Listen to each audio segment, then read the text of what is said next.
There are things a man sees in war that never leave him.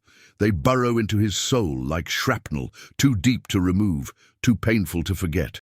And for me, the image that has haunted me for nearly 80 years is the snow.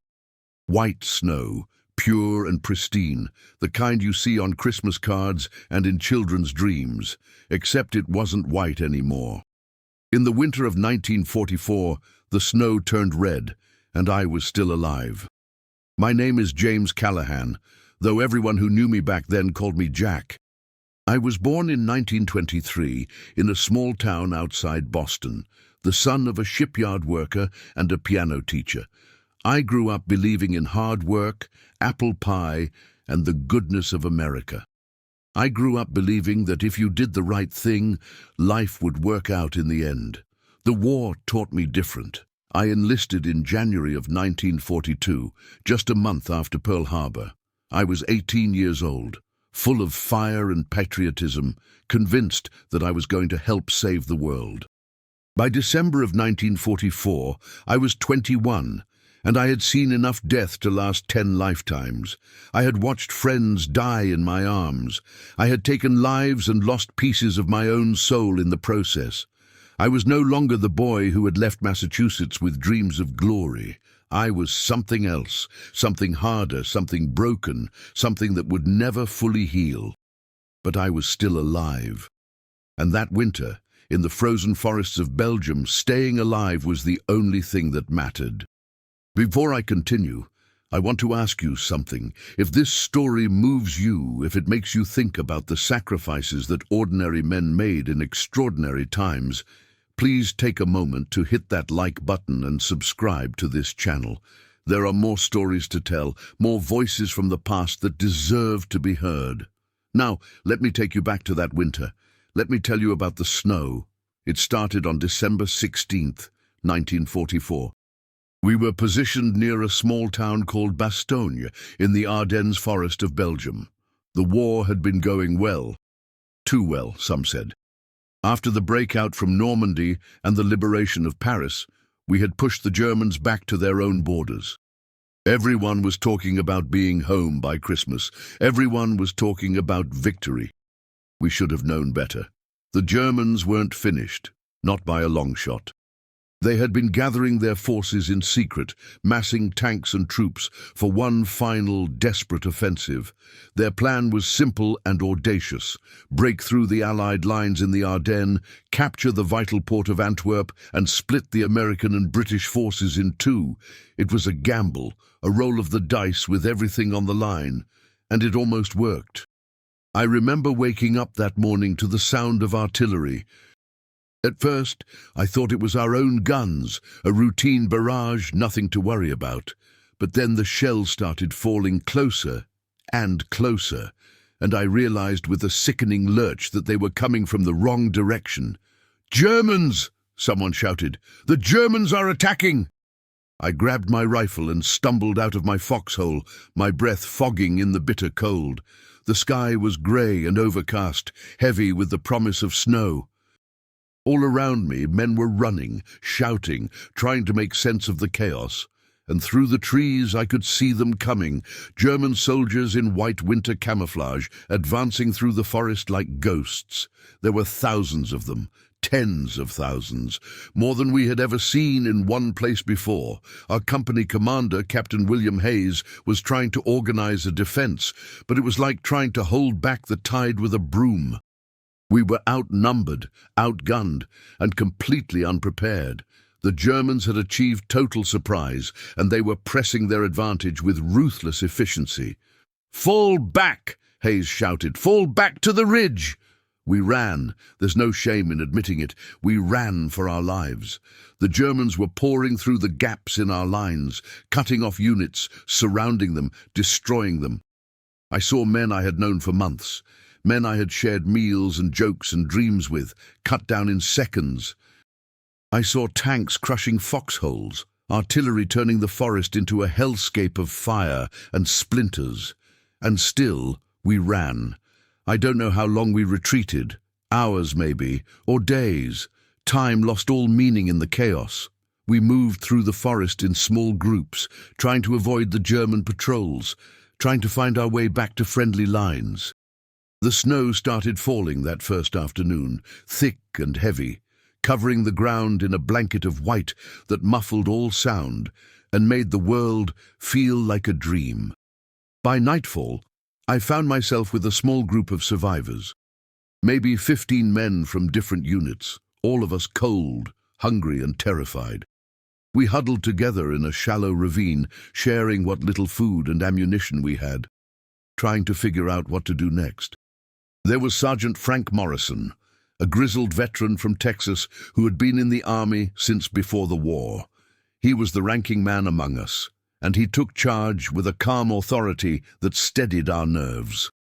There was Private Tommy Chen, a Chinese-American kid from San Francisco who had lied about his age to enlist and was probably no older than 17. There was Corporal Daniel O'Brien, a big Irish fellow from Chicago with a booming laugh and hands like ham hocks. And there was Private First Class Robert Bobby Williams, a soft-spoken black man from Georgia who had grown up picking cotton and now found himself fighting for a country that didn't always treat him as an equal. We were a ragged bunch, thrown together by circumstance, united by survival. And over the next few weeks, we would become brothers. "All right, listen up," Morrison said, his voice low and steady. "We're in a bad spot, but we're not done yet. The Germans are pushing hard, but they can't be everywhere. Our job is to link up with friendly forces and get back in the fight. Anyone got a problem with that?" No one did. "Good. We move at first light. Get some rest while you can." But rest was hard to come by that night. The cold was brutal, well below freezing, with a wind that cut through our uniforms like a knife. We didn't dare light a fire for fear of attracting German patrols, so we huddled together for warmth, our teeth chattering, our bodies shaking. I remember looking up at the sky, at the snow falling silently through the darkness, and thinking that this might be the last night of my life. Tommy Chen was lying next to me, his young face barely visible in the dim light. "Jack," he whispered, "do you think we're going to make it?" I wanted to lie to him, to tell him that everything was going to be fine. But I couldn't. Not anymore. "I don't know, Tommy, but we're going to try. That's all we can do." He nodded, his eyes glistening. "I never told my parents I loved them. Before I left, I mean, I was too embarrassed. Stupid, right?" "Not stupid," I said. "When we get home, you can tell them. You'll have plenty of time." He smiled, a small, fragile smile that broke my heart. "Yeah, when we get home." We moved out at dawn, picking our way through the snow-covered forest. The world was silent, muffled, as if the war itself had paused to catch its breath. But we knew better. The Germans were out there hunting us, and every step we took could be our last. Morrison led the way, his rifle at the ready, his eyes scanning the trees. Behind him came O'Brien and Williams, then the rest of us in a staggered line. We moved slowly, carefully, stopping every few minutes to listen for sounds of pursuit. It was around midday when we heard the shots. They came from somewhere ahead of us, the sharp crack of rifle fire, followed by the deeper thump of machine guns. We dropped to the ground instinctively, our hearts pounding, our fingers tightening on our weapons. "Sounds like a firefight," O'Brien said. "Someone's still fighting." Morrison nodded. "Could be our boys. Let's check it out. But careful, could also be a trap." We crept forward, using the trees for cover until we reached the edge of a small clearing. What I saw there is something I will never forget. There were American soldiers in the clearing, maybe 20 of them, pinned down behind a low stone wall. They were surrounded by Germans, taking fire from 3 sides, their situation hopeless. As I watched, one of them tried to make a run for it and was cut down before he had taken 3 steps. "We have to help them," Tommy said. "We're outnumbered," Morrison replied. "We go in there, we die too." "So we just let them die?" Morrison was silent for a long moment. Then he turned to look at us, his weathered face grim but resolute. "No, we don't." He took a deep breath. All right, here's the plan. O'Brien, Williams, you take positions on the left flank. Chen, Callahan, you're with me on the right. The rest of you, provide covering fire from here. On my signal, we hit them hard and fast. Any questions? There were none. We moved into position, our boots crunching softly in the snow. My heart was pounding so hard I was sure the Germans could hear it. I looked at Tommy, saw the fear in his eyes, and gave him a nod of encouragement. "Ready?" Morrison whispered. "Ready," we replied. "Now!" We opened fire. The next few minutes were a blur of chaos and violence. I fired my rifle until my ears rang and my shoulder ached, aiming at the muzzle flashes in the trees, trying not to think about the fact that I was ending human lives. The Germans were caught off guard by our attack, and several of them fell in the first volley, but they recovered quickly, turning their guns on us, filling the air with bullets.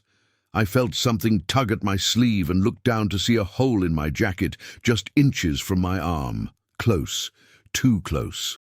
"Keep firing!" Morrison shouted. "Don't let up!"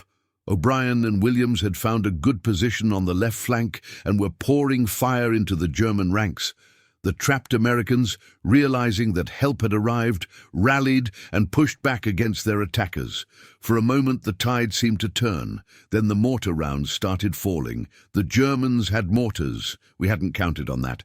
The first round landed in the middle of our position, sending up a geyser of snow and dirt. The second round was closer. The third landed right next to Tommy Chen. I saw it happen in slow motion, the flash of the explosion, the spray of debris, Tommy's body lifting into the air and crashing back down. I screamed his name and ran toward him, bullets whipping past my head, not caring about anything except reaching him. He was still alive when I got to him, but barely. His chest was torn open, his blood spilling out onto the snow, turning it red. His eyes found mine, and he tried to speak, but no words came out. "Hold on, Tommy," I said, pressing my hands against his wound, trying to stop the bleeding. "Just hold on. We're going to get you out of here." But even as I said it, I knew it was a lie. There was too much blood, too much damage. No one could survive this. Tommy reached up and grabbed my hand. His grip was weak, fading. Tell my parents," he whispered. "You're going to tell them yourself," I said, tears streaming down my face. "You hear me? You're going to tell them yourself." But his eyes had already gone still, his hand falling limp in mine. Tommy Chen, 17 years old from San Francisco, California, was gone. I don't remember much about what happened next. I know that Morrison eventually pulled me away from Tommy's body. I know that we drove off the Germans, saved the trapped soldiers, and retreated to a more defensible position. I know that the snow kept falling, covering Tommy's body, covering the blood, covering everything in a shroud of white. But inside me, something had changed. The snow would never look the same again. We linked up with the survivors from the clearing, a lieutenant named James Parker and what was left of his platoon. They had been cut off during the initial German attack and had been fighting their way back to friendly lines for days. They were exhausted, hungry, and running low on ammunition. But they were still fighting. "Thank you," Parker said, gripping Morrison's hand. "You saved our lives." "Don't thank us yet," Morrison replied. "We're still a long way from safe." He was right.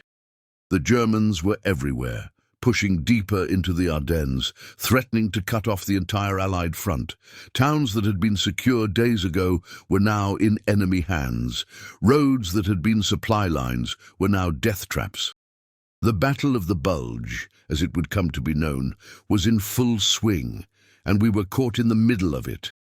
Over the next few days, our little group grew as we picked up more stragglers. Soldiers who had been separated from their units, survivors of ambushes and overrun positions. By the time we reached the outskirts of Bastogne, we numbered nearly 50 men, a ragged band of misfits from a dozen different units, united by nothing but the will to survive.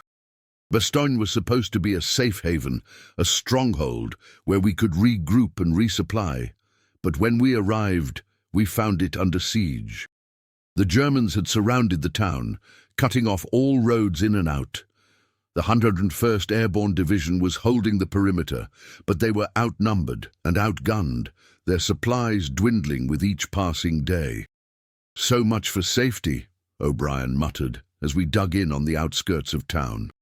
"At least we're not alone anymore," Williams said. "There's strength in numbers."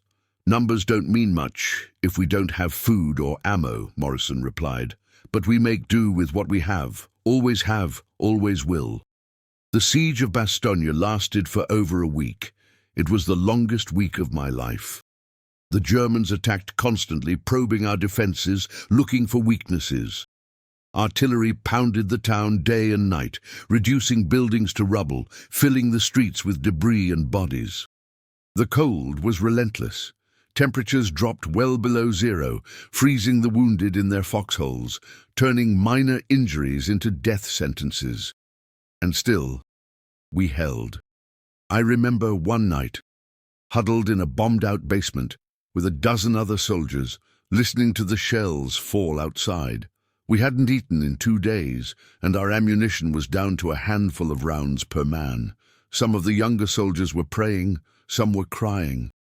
Some just stared into the darkness, their eyes empty, their spirits broken. Bobby Williams was sitting next to me, cleaning his rifle with methodical precision. He had barely spoken since Tommy's death, but now he broke his silence. "You know what I keep thinking about?" he said, his voice soft and measured. "I keep thinking about my grandmother. She was born a slave, Jack. Can you imagine that? She was born in chains, and she lived to see her grandson fighting in a war on the other side of the world." I didn't know what to say, so I just listened. "She used to tell me stories about the old days," Williams continued. "About the beatings, the hunger, the fear. She said that no matter how bad things got, she never gave up hope. She believed that one day things would get better, that her children and her children's children would live in a world without chains." He paused, looking down at his rifle. "I don't know if she was right. I don't know if things will ever really change, but I know that I'm fighting for something bigger than myself. I'm fighting so that maybe, someday, her dream will come true." I reached out and put my hand on his shoulder. "It will, Bobby. I believe that. And when this war is over, we're going to build that world together." He looked at me, and for the first time since I had known him, he smiled. "I'd like that, Jack. I'd like that a lot." The next morning, the Germans launched their biggest assault yet. Tanks and infantry poured toward our positions, supported by a barrage of artillery that shook the earth. We fired back with everything we had, but it wasn't enough. The Germans kept coming, overwhelming our forward positions, pushing deeper into the town. I was manning a machine gun on the second floor of a ruined building, trying to hold back a wave of German soldiers advancing up the street. O'Brien was beside me, feeding ammunition, his face grim with determination. "There's too many of them," he shouted. "We can't hold." "We hold until we can't," I replied, squeezing the trigger, watching the Germans fall. "That's the job." But even as I said it, I knew we were running out of time. The Germans were everywhere, swarming through the streets, breaking through our lines. I could hear the sounds of fighting from all directions, gunfire, explosions, screams. Then I heard a sound that changed everything. It was a low, rumbling roar, growing louder by the second. At first, I thought it was more German tanks, but then I saw them. American planes, dozens of them, breaking through the clouds, their wings glinting in the pale winter sun. "Air support!" someone shouted. "The Air Force is here!" The planes swooped down on the German positions, dropping bombs and strafing the enemy columns. The effect was devastating. German tanks exploded in balls of fire. Infantry scattered and ran. The assault that had seemed unstoppable moments ago began to falter and break. And then, even more miraculously, we saw the tanks. Sherman tanks rolling down the road from the south, their guns blazing. Patton's Third Army had finally broken through. The siege of Bastogne was over. I slumped against the wall, my rifle falling from my numb fingers, tears of relief streaming down my face. We had made it. Against all odds, we had made it. But the cost had been terrible. When the fighting finally stopped, I walked through the streets of Bastogne, looking at the destruction.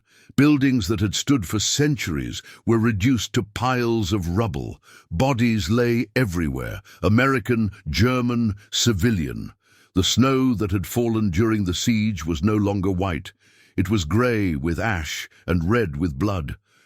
I found O'Brien sitting on a pile of debris, staring at nothing. His uniform was torn, his face streaked with dirt and dried blood, his eyes haunted by things no man should ever see. "We made it," I said, sitting down beside him. He nodded slowly. "Yeah, we made it." "Morrison?" "Alive. Took a bullet in the shoulder, but he'll pull through." "Williams?" O'Brien's face tightened. "He didn't make it, Jack. Took a mortar round during the final assault. There wasn't anything left to bury." The words hit me like a physical blow. Bobby Williams, with his quiet dignity and his grandmother's dream, was gone. Just like Tommy. Just like so many others.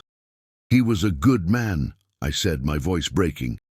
"The best," O'Brien agreed. "Too good for this damn war." We sat there in silence for a long time, two broken men in a broken town, surrounded by the wreckage of a battle that would be remembered for generations. I thought about Tommy Chen and his unspoken words of love. I thought about Bobby Williams and his grandmother's hope. I thought about all the men who had fallen in the snow, their blood staining the ground, their dreams dying with them, and I thought about the fact that I was still alive. Why me?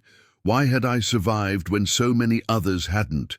There was no logic to it, no reason. It was just luck, blind, stupid luck. I hadn't been braver or smarter or more skilled than the men who had died. I had just been in the right place at the right time or the wrong place at the wrong time, depending on how you looked at it. The guilt of survival is a strange thing. You feel grateful to be alive, but also ashamed. You wonder if you could have done something different, something more, to save the men who fell. You replay every moment, every decision, looking for the mistake that cost your friends their lives, but there are no answers. War is chaos, and in chaos there is no justice, no fairness, no meaning. There is only survival. The battle continued for weeks after the siege was lifted. We pushed the Germans back, reclaiming the ground they had taken, advancing toward the Rhine and the heart of Germany itself. By the time the fighting in the Ardennes was over, more than 19,000 American soldiers had lost their lives. Tens of thousands more were wounded or captured. It was the bloodiest battle in American history. I was one of the lucky ones. I survived the Battle of the Bulge with nothing worse than frostbite on my toes and a scar on my arm from a bullet that came too close. Physically, I was fine, but inside, I was changed forever. The war ended a few months later. Germany surrendered in May of 1945, and the world celebrated. But for those of us who had been in the thick of it, the celebration felt hollow. We had seen too much, lost too much, to feel anything but relief that it was finally over. I went home to Massachusetts in the summer of 1945. My mother was waiting for me at the train station, just like she had been when I left 3 years earlier. She looked older, her hair grayer, her face lined with worry, but her eyes were the same, warm, loving, filled with tears. "Welcome home, Jack," she said, pulling me into her arms. "Welcome home." I held her for a long time, breathing in the familiar scent of her perfume, feeling the warmth of her embrace. For the first time in months, I felt safe. For the first time in months, I felt like I might be okay. But the war followed me home. It always does. The nightmares started almost immediately. Every night, I would relive the battles, see the faces of the men who had died, hear their screams and their prayers. I would wake up drenched in sweat, my heart pounding, my hands reaching for a rifle that wasn't there. The snow was always there, in my dreams, white snow turning red, blood spreading across the frozen ground. I had trouble adjusting to civilian life. The things that had seemed important before the war, work, money, success, felt meaningless now. I couldn't understand how people could go about their daily lives, worrying about trivial things, when the world was so full of suffering and pain. I felt disconnected, alienated, like an outsider in my own country. My father understood. He had fought in the Great War, had seen his own share of horror. He didn't push me to talk about what I'd experienced, but he was always there when I needed him. We would sit on the porch together in the evenings, not saying much, just being present with each other. It helped more than I can say. I kept my promise to Tommy Chen. A few months after I got home, I traveled to San Francisco to visit his parents. They lived in a small apartment in Chinatown, above a restaurant that smelled of ginger and soy sauce. When I knocked on their door, an elderly woman answered. Tommy's mother. She looked at me with eyes that already knew why I had come. "You knew my son," she said. It wasn't a question. "Yes, ma'am. He was my friend." She invited me in, and I sat with her and Tommy's father in their small living room, surrounded by photographs and memories of the boy they had lost. I told them about their son, about his courage, his kindness, his smile that could light up even the darkest moments. I told them that he had spoken of them before he died, that his last thoughts had been of the family he loved. And I told them what he had wanted to say. Tommy's mother wept. His father sat in silence, his face a mask of grief and pride. When I finished, they thanked me for coming, for taking the time to honor their son's memory. "He was a good boy," his mother said. "A good boy."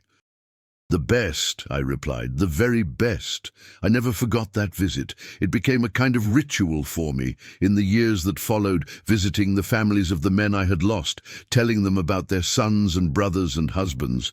It was painful every time, but it was also necessary. The men who died deserved to be remembered, and their families deserved to know that their sacrifice had mattered.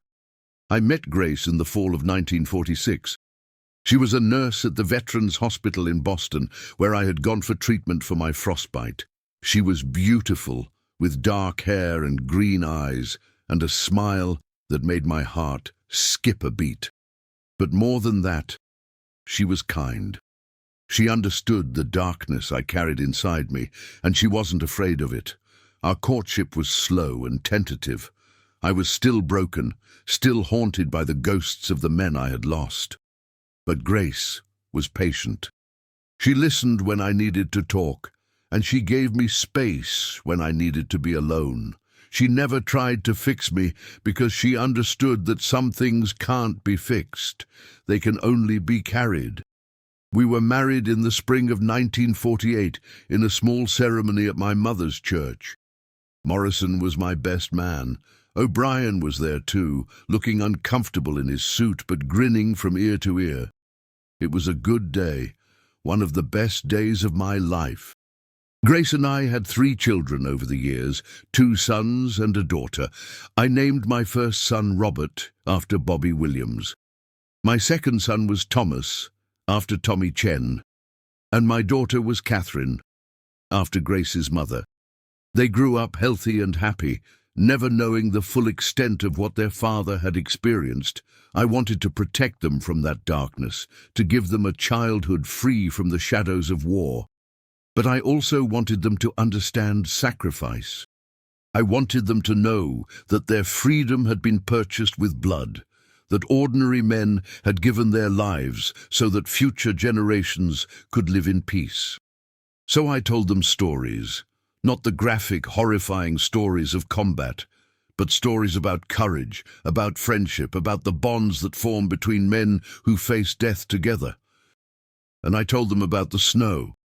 I told them that in the winter of 1944, the snow turned red, and that I was still alive.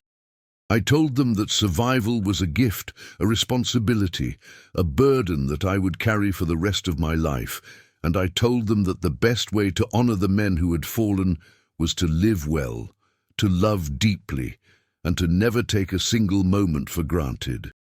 The years passed, as years do. The world changed in ways I never could have imagined. I watched men walk on the moon. I watched the Berlin Wall fall. I watched technology transform every aspect of human life. And through it all, I carried the memories of that winter, of the snow, of the friends I had lost. Frank Morrison passed away in 1989, peacefully, in his sleep. He had become a teacher after the war, spending 30 years educating children in Texas. At his funeral, his former students spoke about the impact he had made on their lives, about the lessons he had taught them, about the man he had been. Daniel O'Brien lasted until 2001. He had gone back to Chicago, married his high school sweetheart, and raised a family of his own. We stayed in touch over the years, exchanging letters and phone calls, meeting up whenever we could. When he died, I felt like I had lost a brother. Now, I am the last one. The last surviving member of that ragged band of misfits who fought their way through the Ardennes in the winter of 1944. Everyone else is gone. Morrison, O'Brien, Williams, Chen, Parker, and all the others. I'm the only one left to tell the story, and that is why I'm telling it now, because the story needs to be told, because the men who died deserve to be remembered, because the lessons of that terrible winter are just as relevant today as they were 80 years ago. War is hell. There is no glory in it, no romance, no adventure. There is only fear and pain and loss. But there is also something else. Something that emerges from the darkness, something that gives meaning to the suffering. There is courage, not the absence of fear, but the determination to keep going despite the fear. The men I served with were afraid, every single one of them, but they fought anyway because they believed in something bigger than themselves.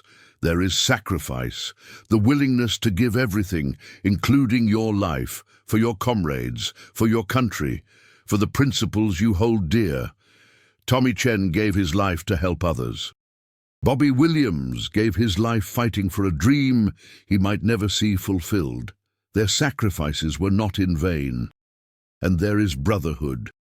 The bonds that form between men who face death together are unlike anything else in human experience. They transcend race, class, religion, and politics. They connect you to another human being at the deepest level in a way that can never be broken. I have carried these lessons with me for nearly 80 years. They have shaped who I am, how I live, how I love. They have made me a better man, not a perfect man, but a better one. Grace passed away 5 years ago.